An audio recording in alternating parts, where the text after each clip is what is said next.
Alex, how you doing? Alex Peak Performance Reviews. Welcome to another vlog if you're watching really live, or welcome to this live. I'm just gonna center this a little bit more. I thought I had it, but you never quite do you? Yeah, that will just about do, I think. Yeah, so basically I haven't got loads of kind of things I necessarily want to cover in my head. But obviously I will think of them as I'm kind of going along. But yeah, I haven't been live for a little while. I think the last live that I did schedule and end up doing, for some reason, disappeared. I think I basically accidentally deleted it, and it's quite a good live. I quite enjoyed it, and yeah, I deleted it. I contacted YouTube and asked them if I could kind of if they could recover it, and they weren't able to. So I'm going to try, I think, hopefully, yeah, your live messages should come up. If for some reason they don't, actually, what I will do is, I've got my laptop here. I've got questions and stuff that are going to come up on my laptop as well. And what I will do is, if I get my YouTube channel up, I should be able to watch my own live. Hopefully help my algorithm and see it coming up there. It's been suggested, so it's obviously one of the, trending all over YouTube, of course. Not, but yeah. So if I get that all ready, I should be able to see my top chat or my chat, and yeah, I guess the whole time while I'm doing this chat, if you've got any questions for me, guys, please feel free to do so. Just hit us up in the comment section if it's live, and or should we say, yeah, ask me at any point during this live, really. So I'm just trying to get a couple of pages up. I've got basically my random question generator to my kind of left hand side. And I've also got my YouTube playing, so I can have a little look at my chat. It should come up there, so I should be able to see my chat, I do believe. But nonetheless, let me just get this all ready. So yeah, if you've got any questions for us, like I say, please let us know of any thoughts, questions, anything you've got. Hello to everyone who's watching. Thank you for joining the live. It was obviously quite a last minute scheduled thing. The reason why I've done it is because I have got quite a few videos lined up, and they are kind of basically, they've been shot. I've had quite a few different things that have been shot, so I've already got about 3 different videos potentially in the can as such, which are ready pre-edit, and we're waiting for some kind of things to be done on that. Obviously I edit all my videos, so it means that it takes a lot of time, but yeah, I did see a comment just come up. Let me have a look at what that was, in case I'm missing anything. There they are. Okay, awesome. Okay, I can see my chat now. Bear with. Just quickly, just to carry on as well, guys, I'm going to kind of try and keep this relatively short, because at 7 o'clock there is obviously a government announcement from Monsieur Boris, obviously. I think some of the stuff always gets leaked and pre-leaked, and it looks as though, if I'm honest, it's positive news for a lot of us. A bit of time before anything happens, but it looks as though we've got some good positive news, where we're all going to be able to hug and kiss each other and everything like that. Or yeah, not quite that, but yeah, we're gonna that is certainly gonna, I think from what I'm hearing from some of these announcements, it's going to mean that we are going to be able to go out and play and start doing track days and things like that, which is good news. So yeah, it's not like this virus is going to be gone from existence. We know that, but there's a lot of things that are happening which are positive.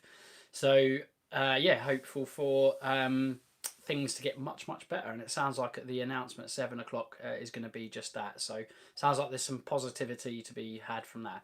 But anyway, on to our live. Before I carry on with my live, like I said, I'm going to go get into more about what's been happening recently with the channel. So if you follow my Insta lives or Instagram, that is, if you've been following those, and Facebook, you probably would have seen that I've been doing something with Porsche GB, so it's Porsche Great Britain, or Porsche I should say, and I was making sure that I was saying it in my videos.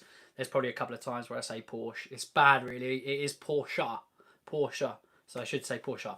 They never had a go at me for that, but yeah, so yeah, I've been doing a video not in collaboration really, it's my own video. So I thankfully got invited by the guys at Porsche GB, thank you very much if you're watching, guys, to do a review on the Taycan Turbo, which is absolutely, or Taycan Turbo should I say, so Porsche Taycan Turbo, all electric, fully electric car from Porsche.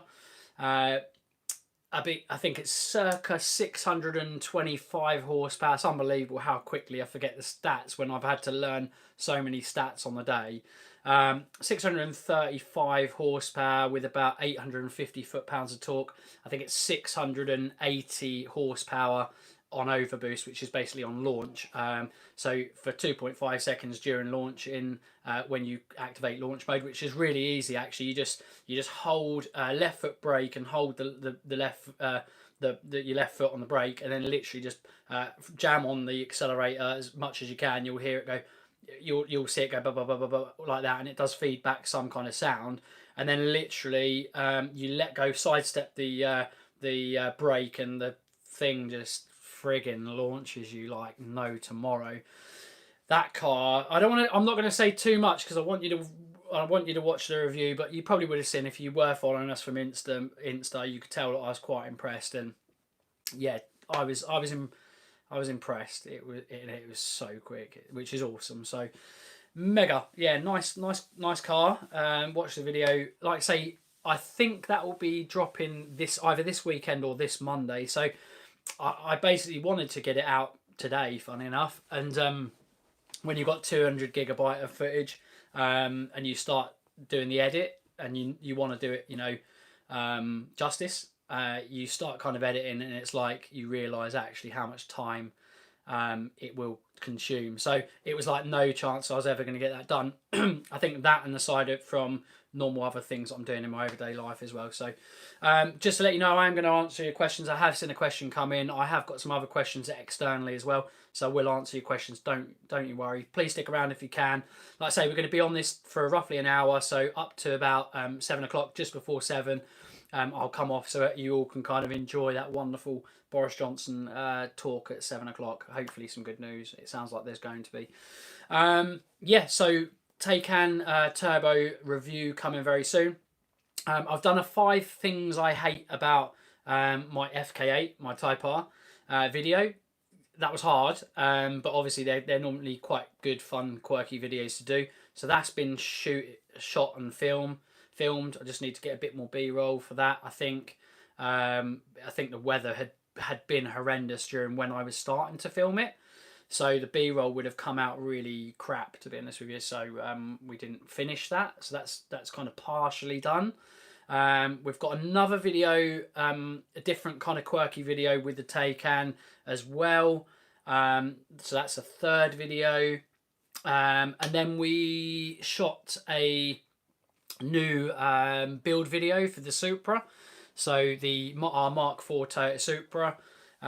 If you don't know and you're new to the channel, our Toyota Supra did have, before it kind of went off the road, probably back when I started racing, got my UK kind of race license, and started racing around the circuits of the UK and a little bit in Europe, and that just consumed all of my finances and all of my time. So that kind of got shelved and I got racing. But yeah, the last kind of year I've kind of been really gathering some amazing parts for that Supra. And we are building that car for about an internal block strength or parts component strength of around 2,000 horsepower. So it's a Mark IV Toyota Supra. It's a 6-speed manual, very rare, proper good fun mental car. And yeah, we're building that car for 2,000 horsepower strength. We're not going for 2,000 horsepower. That would just be silly, and you'd need a lot more money than I have to be able to do something like that.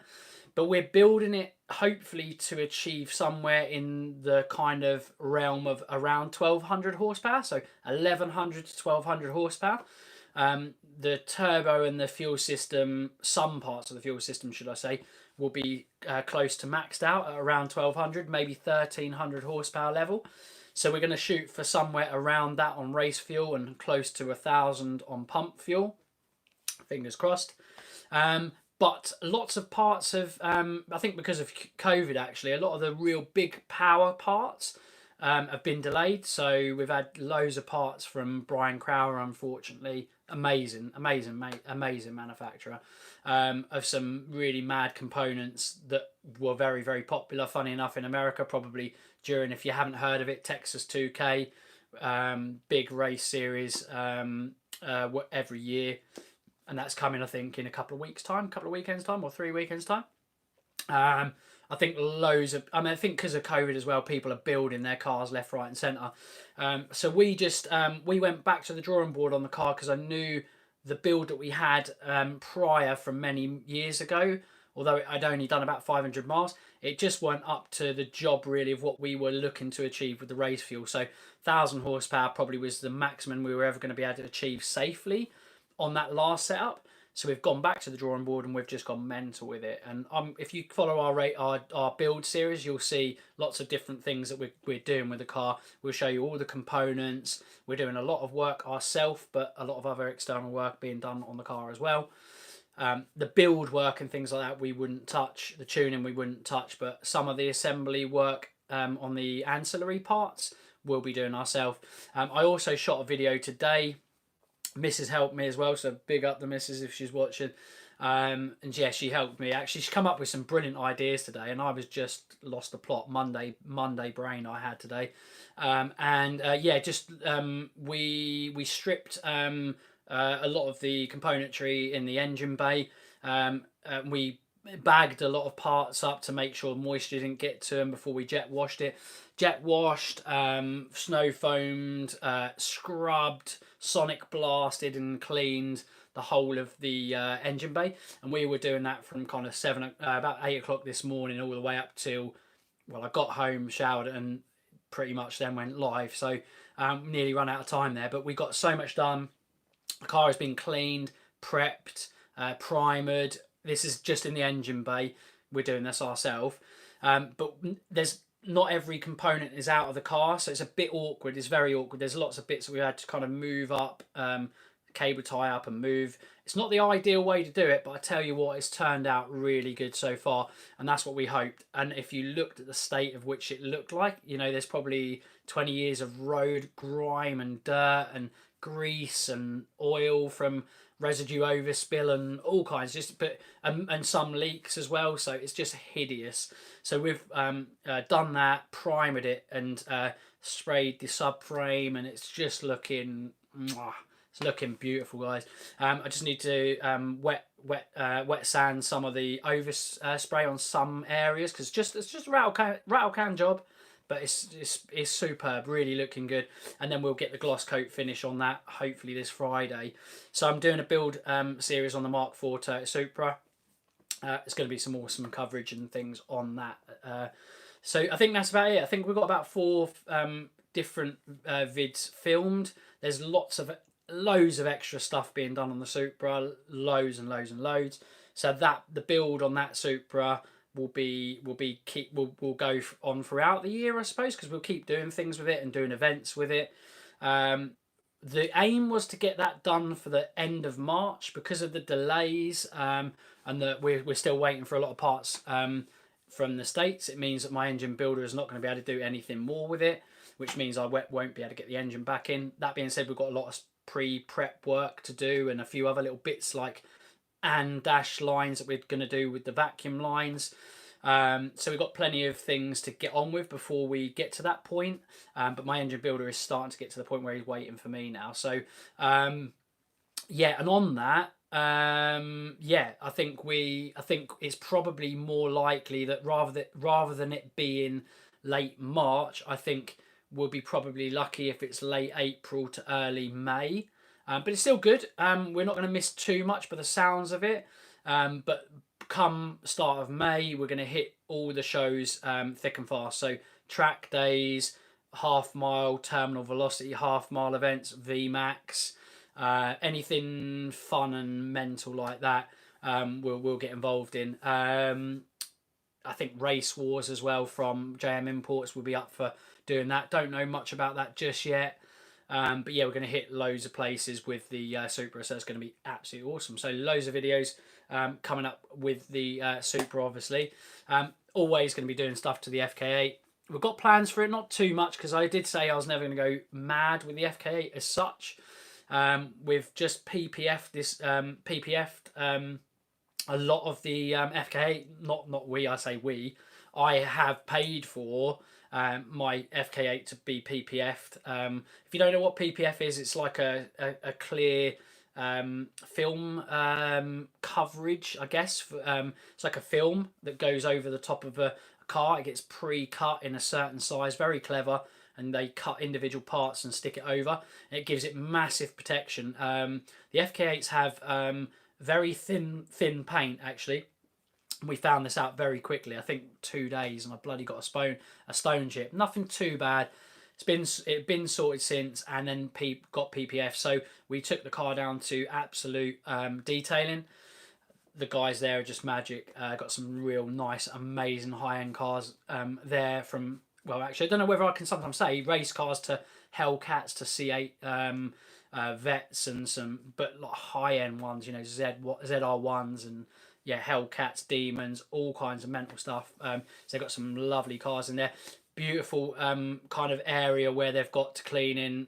Nice, clean, meticulous, trustworthy guys. Like I say, Absolute Detailing. I'll give you the links in the bio actually to anything I'm talking about today. But yeah, so they've done the PPF. It's got to be normally what happens is after a good company like Absolute Detailing get a hold of the car, they'll do all the cleaning, the prep work.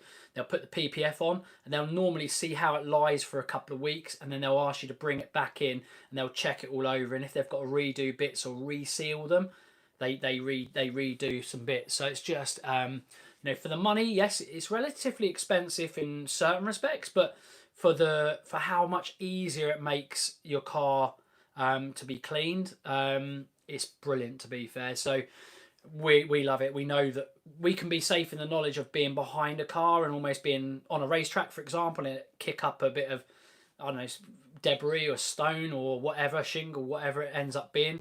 The front end protection now on that car is so good pretty much everywhere. So it gives a level of protection as well as an easier gloss finish.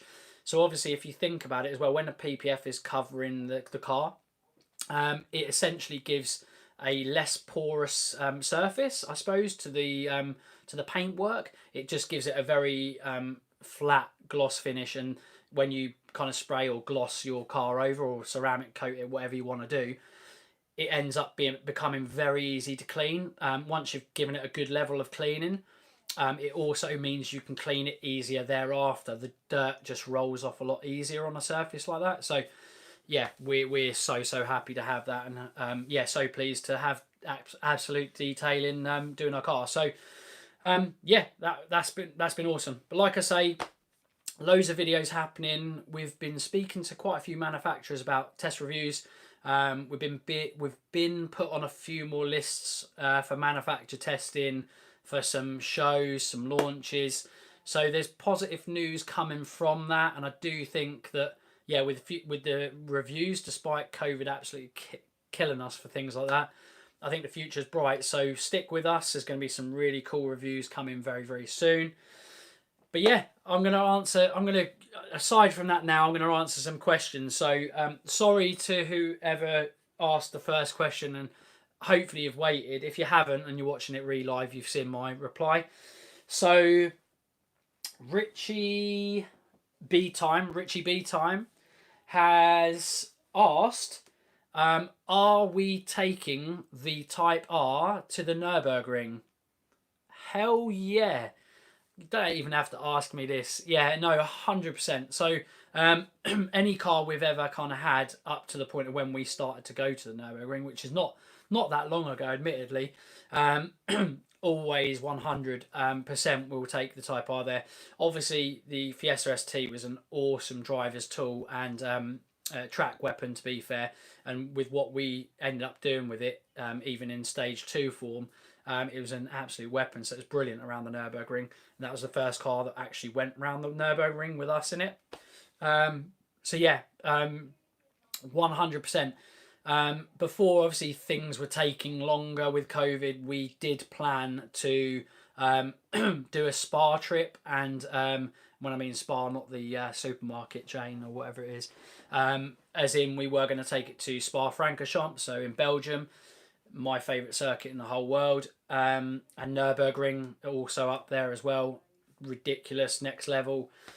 And any car that basically we can get our hands on that we can take, around any circuit, we will. And obviously, being that the FK8 is our car, absolutely, we will be definitely taking the FK8 around the Nurburgring. The key thing is obviously it's a facelifted FK8 as well, so it's even better than the one before. And people think that it's just a revision in terms of a kind of aesthetic revision. It's not. It's actually aesthetic, but some aerodynamic changes, bushing, floating discs, better pads. Stiffer anti-roll bar bushings. The suspension geometry's been revised. The steering's been revised. There's so much new stuff on that uprated, or should I say uprated, updated, revised FK8. So yeah, we're really looking forward to getting that car out on circuit to the Nurburgring for sure. Before we go to the Nurburgring, we are probably going to go to Snetterton before that. So yeah, we'll go to Snetterton before then.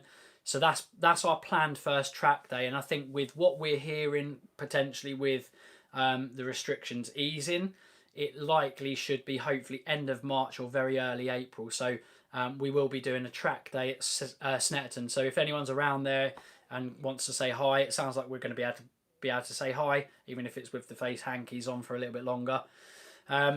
It's all good. We've got to do what we've got to do, and I don't mind if we've got to do that or whatever it may be. We'll do it if we can get to tracks. I mean, I can't wait. And the moment we can start watching racing as well, it's going to be pretty emotional. I think I said to someone the other day, I have got a feeling. Yeah, I might sound like a bit of a, I don't know, flake, not flake, but strange like saying this, but I do genuinely think the first day I go back out on track, I think especially now with what we've had happen, as in we've all had happen, I honestly think I'm going to get emotional when I go out for my first track day, when I go out for my first race, when I go out for my first watch of a championship or a series. I think I'm going to get emotional. Honestly, it feels like it's just been so long, and I can't wait. I live at circuits normally and had done, and it's not good. So yeah, it's been tough. It's been tough. So just gonna have a quick swig of my water.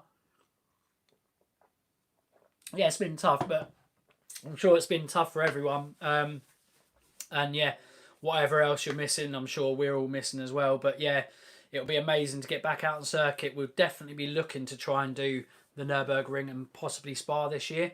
I was going to have like a foreign holiday, as in external of Great Britain, but I don't think I'm going to do anything like that this year. So I've got some. I think for that reason, I've definitely got some British trips planned. So I plan to go to Anglesey again. So and we're going to take the FK8 to Anglesey, and we're going to do a track day with the FK8 as well out on Anglesey. I think that car will absolutely excel on that circuit as well. So that'll be a great circuit for it. But it gets first shakedown, I think, on Snetterton. So looking forward to that. Shine Automotive, how you doing, guys? Big up yourself. What else? Who else have we got on here? Yes. So funny enough, I've just answered that. Charles was just asking if we've got any road trips planned. 100%. I think collaborative road trips may be hard. I did plan to do some collaborations with some other channels, people that we know quite well, some manufacturers, but it's going to be very hard. So it's probably going to be family trips that I will vlog with my car, I think. I probably will try to get some press cars and maybe take those somewhere around the UK as well. Got loads of thoughts and ideas, definite road trips, things like that for sure. So it will be happening 100%. I don't know how many of you are on. I hadn't said that I was necessarily going to do this, but throughout the whole live, I'm probably going to have lots of different things, positive and negative. I have got an announcement, and it's very negative and sad. So I'm gonna kind of announce it and just say it out loud now and live, because and I'll probably announce it over the next few days. People, because not everyone will watch our YouTube, not everyone will go and watch our live YouTube. But we've got a bit of announcement, and it's not good. It's a bit sad actually. So I don't know where it puts us and what it means for sure. So you'll have to just kind of wait for us to kind of let you know. But basically, we MOT'd our KA the other day. It's road legal, so but it's basically succumbed to automotive cancer, which is basically rust. So it is dead. So it basically is unweldable, unsalvageable, and the Bluebird KA is dead. So yeah, we're gutted. It's quite emotional and quite upsetting in certain respects, because it's obviously our first kind of mad track race car that we had as a team, and I think because of the timing, it does also mean that there is an outside chance we may not race at all this year. And I know it sounds dramatic or extreme, but I'm a realist. I've got a lot of things going on in my life, and it may mean that it may be an absolute struggle to get out in the Enduro KA Championship. We've got a few options. We've got we could look to buy another car. I think that could be feasible, but it's expensive, or more expensive than people would realise. And when I mean a new car, I mean a complete car that's already done, so they're quite expensive. The other thing we could do is we could transfer all of our parts, of which we've got the new race suspension, from the Bluebird to a new car. But that is actually massively time consuming, more so than people realise. But one of the big issues we've had and always had has been seats, so drivers in the seat. And we've always had great drivers in the seat, but it's always been a struggle to get quality drivers in time after time. And as a budget team that don't have loads of money, although you may think I have because I've got, what I've got and the amount of money I'm spending on the Supra. Let me rephrase, I haven't got much money remaining, should I say, aside from all that stuff and other stuff that goes on, and that has to go on. That's my normal life, and I want to do that. So, but it doesn't mean I won't necessarily race. So, we either buy another car, which I don't think is feasible, because at the moment we've got no definitive people in the seat. We had Charles Boniface, who commented earlier, who was confirmed, but without more than one additional driver, it's just not feasible for us to race. So we're still waiting on a couple of potential people that could be in. If that doesn't happen, it may mean that we slowly but surely build a second car up. We have got a second car, but it's not stripped or anything like that. It's a road car. We have to make sure that chassis is going to be good, and then look to transfer the stuff from Bluebird to the new car. And yeah, maybe that's feasible, and maybe later on in the year we rejoin the championship or series or whatever you call it, or we just knock it on the head. So lots of potential at the moment. Doesn't look great, if I'm honest, but that's fine. What will be will be. I always say that. If I can't do anything in Enduro KA, I probably will look to try and join another series, maybe for a race or two. I may end up deciding to go down the route of time attack, which I've always wanted to do, maybe with a Supra for a round or two. Who knows? I'm definitely going to be doing some form of racing, 100%, so don't worry about that. But the future of me in the Enduro KA is hanging in the balance. I don't know what's going to happen, but we've got some great people that we've met throughout the years and stuff in the Enduro KA, and it's been awesome. So I'm going to try my hardest to kind of retain or to get out there and race. But it doesn't look good. It doesn't look good for early in the season, that's for sure. I just think with everything going on, I think it's going to be quite tough. But anyway, enough about that. If you've got any other questions for us, guys, and I forget any of the other ones I have been asked, hit us up in the comments now, up until about the next kind of half an hour or so, or 25 minutes. Actually, about 22 minutes. We've got 22 minutes with extra. We're going to be on here, so hit us up quickly, hard, fast, whatever you want to ask me, whatever, anything within reason, ask me.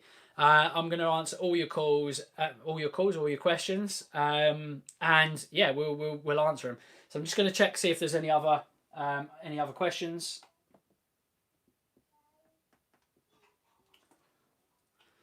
We got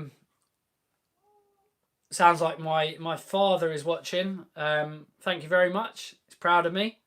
I don't know why. I haven't done a lot, but no, it's fine. I'll take that. I'll take that all day long. I appreciate that. And Shazza says Bluebird with a crying face. Yeah, it's really sad because that car got us fourth on the road twice. No, sorry, it got us fourth on the road once. We were in a podium spot, third place once at Cadwell. Then we had a massive crash. So it was always there or thereabouts of being on the podium. So it was a good competitive car, and it's just a rusty mother fudger. So she dead, which is gutting. So we were thinking, just on a light-hearted thing, we were thinking, if rather than scrapping the shell, if anyone wants the shell, if they've got some space, we might do a competition prize or cut it up or something to make it in smaller pieces. I don't know. We might do a competition prize with it. If anyone wants the chassis with Peak Performance on there, we'll sign it. Ain't worth nothing, we know, but if we get Lewis Kent and Ollie Turner and Petrolhead and people like that to sign it, who have driven that car, it will eventually be worth some money, because they've all got a lot of kind of potential future. I think we have as well, but we're a little bit more in the distant. We're growing. We're gonna be a big YouTube channel. We know it, but it's gonna be a while before we get there.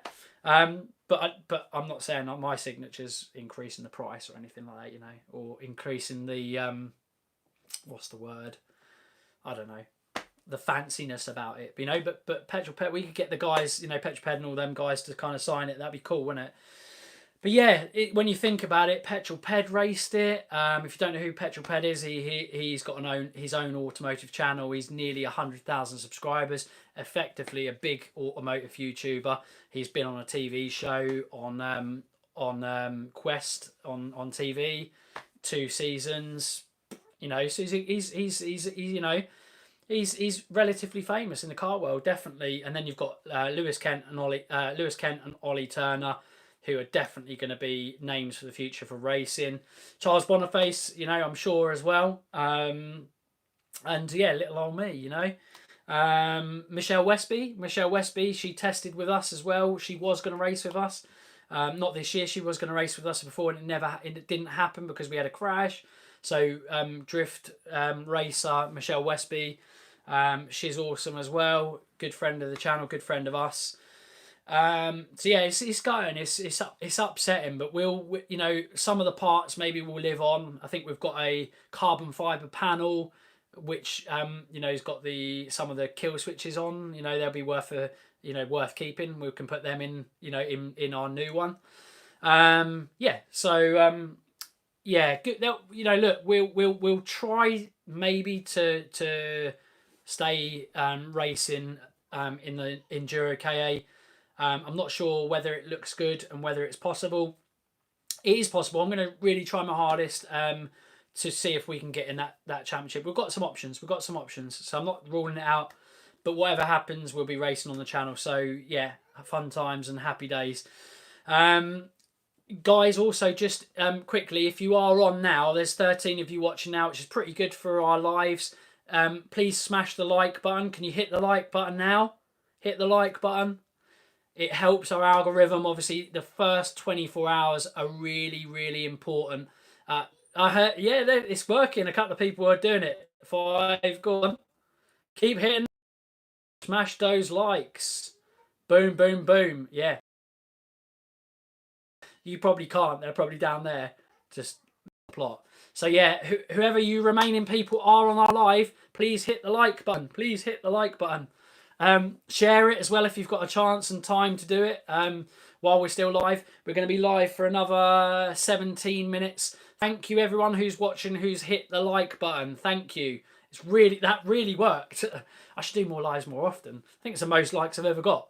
No, it's not. It's crazy to think actually these kind of videos don't do very well actually, but it doesn't matter because it's really cool. It's different, you know.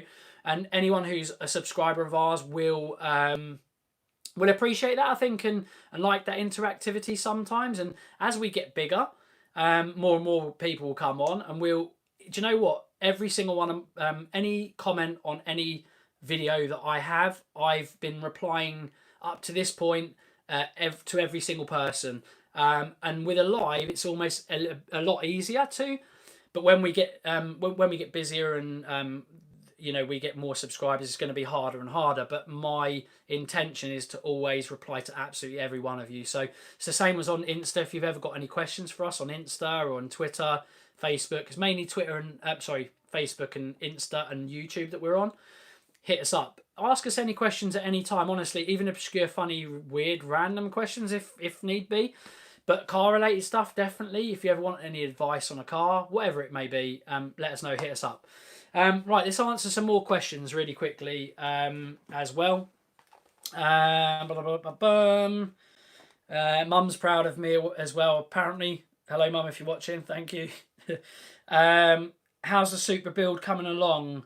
Or yeah, no, well, so I say awesome. No, good, really good. There's been loads of absolutely amazing work from the guys at Full Throttle. They had the car for the most part of it, of when I had the car, and it's been epic. They've sorted out loads of issues, done some awesome stuff on the fuel system, pucker stuff, and then yeah, we're just basically we're waiting really for the guys in America to have parts for us basically. So we can't do any more on that really, apart from the bits that I talked about recently. We've got some build videos, so spraying the engine blade, changing some vacuum pipes to dash braided fittings, and some other things with the Cyvex integration. I'm going to put an iPad in the paneling, and it communicates Bluetooth with the Cyvex. After that, we can't really do anything more on the car, so we'll be at not breaking point, but a point where we can't do no more. But but there's actually quite a lot to do, to be fair. So we've got loads, weeks and weeks of work, and then hopefully by that time we've done all of that. I think the motor should be back with us, and all the parts should be back with us, and then we should be able to put it in. So I reckon we're looking at a couple of months at least. What are we, late February-ish? My thoughts are late April, early May. It would have been before that, but we've been delayed with parts months. I think 3 months delay we've had with parts from the States. And it hasn't been the first time, but COVID has really not helped with that. So yeah, but to be fair, it's moving because things are being done, even when we're here, kind of thing. If that makes sense, because there's build work being done. But yeah, no, really, really good. It's all on for being sweet, and yeah, can't wait to get that car out. Absolutely cannot wait. Do you miss the ST? For sure, absolutely. Now, the amazing thing, and thankfully, weirdly, someone else asked me this exact question today. They kind of said, "How is the FK?" And I said, honestly, next level. And I don't mean on a different, on a different realm, I suppose, but it just is for me. Like, and I've driven every single hot hatch. It's my favourite hot hatch. I wouldn't have bought it otherwise. The only hot hatch I probably I think I could have afforded, but I would have been stretching myself, would have been the Mercedes A45S, which was on my kind of potential list. The RS3 we could have got a really good deal on. It would have been still 7-ish grand more than the FK8. I think the A45S would have been like 15, 16, 17 grand more. But the RS3 we could have got a good deal on, and we were tempted by the RS3. But honestly, the FK8 is in my opinion the best hot hatch out there, drivers car wise. Just, it is unbelievable. The handle's unbelievable. Thankfully, I have bought an FK8. If I hadn't bought an FK8, I'd have missed the ST more. However, do I miss the ST? Absolutely. It's a different kind of animal. It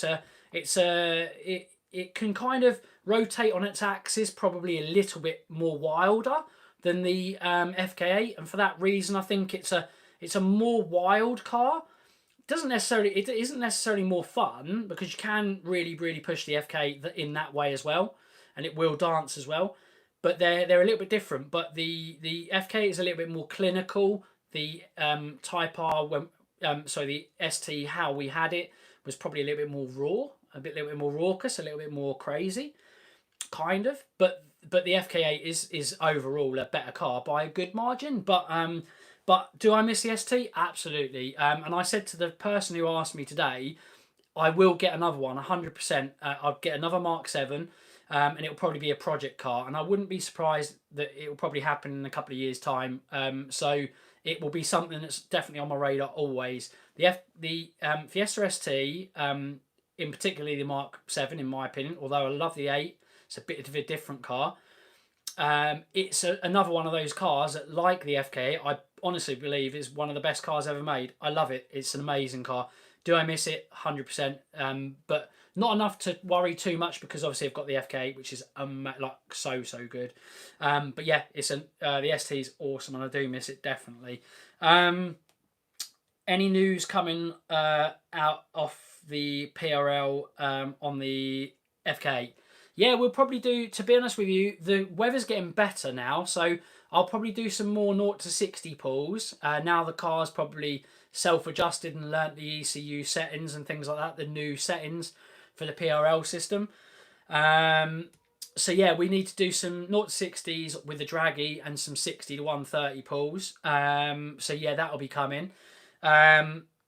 In short, though, just to let you know what we think, it's brilliant. The PRL, it introduces a little bit more sound to the car, and it definitely feels more responsive. So for the money, it's outstanding. So, in my opinion, an absolute must-have. So, yeah, absolutely awesome. We're going to do some, like I say, draggy pulls with the PRL parts on the FK8 definitely very soon. So keep an eye out on the channel for more on that as well. Favourite classic car I own? Well, we've sold a few, but you could argue that the Supra is a classic. If you were to argue that the Supra is a classic, the Supra is my favourite car, full stop, of any car I own, including the FK8. And the FK8 is so good, but the Supra, for me, the Mark IV Supra, is in a different realm. Aside from that, my other favourite classic that we've got, so the second one that I'd probably say is more of a classic really, is our little mini Piccadilly. Love that car. It's just got so much character and fun. We are getting that back out on the road next month, so we'll be taking it out and about as well. So can't wait for that as well. Any future plans and modifications for the FK8, exhaust, full intake, etc.? Yes, but not loads. I don't think so. I always said that I weren't going to do too much to the FK8. So I'm not going to probably do too much more. I would love an exhaust, but I don't want it to be too grating and too loud this time round. So I maybe look into a downpipe, possibly, but running through the stock system. Um, and maybe at a later date, possibly, but at the moment, I don't think so. I don't think I'm gonna. I don't think I'm gonna go with a full exhaust. Maybe a downpipe. Intake, I'd love the Venturi in carbon fiber intake, but it's just too much money, I think, for an FK8. If that makes sense, I think it will make a lot more power and a lot more torque, especially if you modify it even more. And do I want one? Yes. At the moment, do I want to spend that money on an intake? No. And so for that reason, I won't buy any other intake. The only intake that I'd buy over the PRL KNN panel filter combo would literally be the Venturi, because actually there's dynos out there for every single intake system on the Type R under the sun, and the only one that makes a lot of extra torque and brake horsepower is the Venturi system. The rest of them all heat soak a little bit or make very similar power, but they're obviously a lot more money. So for that reason, I think at the moment the combination of the K&N panel filter with the PRL uprated kind of intake pipe, I call it, is the one. I think for the money, it's really good. So we probably wouldn't go beyond that at the moment. 100% we will be getting a Honda. I'm definitely going to go the route of Honda. So we're going to map it on a mild map, I think, with the setup we've got, and then we'll probably look to add possibly an Venturi intake maybe later the year, if not next, if we're going to go that route. Maybe a downpipe, but yeah, the Honda ECU definitely. The Flash Pro, 100%, definitely going to be adding that to the car. I think that will transform the car. The car is already a really quick car, but a nice map with Romain from Race Cow, who's my tuner for my Supra and any Honda that I've ever owned. Romain at Race Cow, different level in my opinion, and he will be doing my Honda remap on my FK8 when it comes to it. Plans for that are probably also later this year. I honestly want to run the motor in. It feels like it's loosening up as it is, but obviously it's a brand new car. We've already done 3,300 miles, but I don't want to put a Honda on it until I've done about 10. I've always found with brand new cars, the motor really runs in and feels sweet as a nut at about 10,000 miles. So the moment it hits 10,000 miles, we'll be getting a Honda system on that. So whether that's, I think that'll probably be about 6 or 7 months. So I think winter time, which the extra power won't be needed. Winter time, it'll probably be unusable at that point, but that'll be the time we go for it. So full PRL, HVI, or InGen Evolution as a compromise pack. Yeah, they're the options. I would probably go with a PRL. Because I love their product. It doesn't make loads more power, if anything. It just will make a much better sound, obviously. So in the interim, I think for the differential in cost, I think I'd rather just keep saving a bit more money and going for the Venturi, if I'm honest. I just think if you're going to spend, yes, obviously it's even double the price of the HVI PRL, but I'd probably at that point spend double the money, because you're talking, it makes double the horsepower and torque of that any other system out on the market. For that reason, that's the one I'd go for. So morning 40 Ford, one of our probably longest serving subscribers, I reckon. Lives in Australia. Was that a good accent? Nah. That was terrible, Alex. Yeah, how you doing, buddy? Morning. How good was it getting back into a car for the review?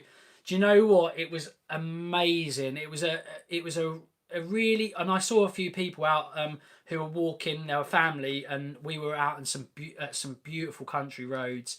down near Reading in the UK, and it was absolutely the roads where I tested this this review, where I tested this Taycan was just gorgeous, and the car was great. Again, I'm not going to go on to too much more because I want to leave that for the review to let you know what I think. But it was just outstanding. The only thing I would say is because I haven't done that many reviews, in terms of reviews, I felt a little bit rusty. So I'm hoping it doesn't come across too much. But I felt a little bit, I need more reviews under my belt before I do too much more. And obviously, unfortunately, I got to drive a Porsche, and I was doing it for Porsche GB under my own will, and obviously, I completely unbiased. So I could have done with a few more cars under my belt before going straight for something so awesome. But yeah, it was awesome. It was mega to go back out, mate. So I'm just going to answer a few more real quick questions because I'm going to have to go, guys. It's nearly 7 o'clock. Hawk Motorsport, big up Hawk Motorsport. Guys, if you've got any motorsport needs, parts needs, Cyvex stuff, lightweight race battery, LiPo batteries, honestly, Hawk Motorsport, again, links in the bio. They're one of my sponsors. But like I say, I'm not paid to say this, guys. Check their website out. Great website as well. Brilliant to deal with. So hit the guys up at Hawk Motorsport. Hi, buddy. How you doing, mate? Yeah, I'm keeping well. Not too bad, buddy. Not too bad. Thanks for the response. I'll be looking forward to the new STs in years to come. 100%. Anything with an ST badge on it, in my opinion, from Ford, normally ticks the hot hatch boxes.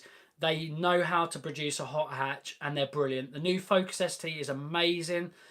The Mark 8 Fiesta ST is unbelievable. I hear the Puma ST is amazing. Hopefully, I'm gonna get a go in that soon.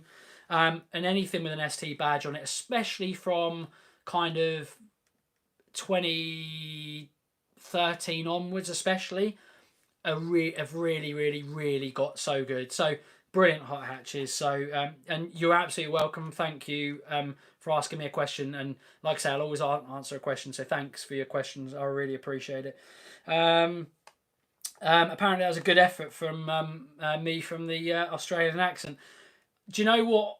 Thank you guys for coming on board, and thank you so many of you for watching. And yeah, it's crazy, but that is an hour. So yeah, if you're watching re-live, if you've got any questions, like I said, hit us up in the comment section, guys.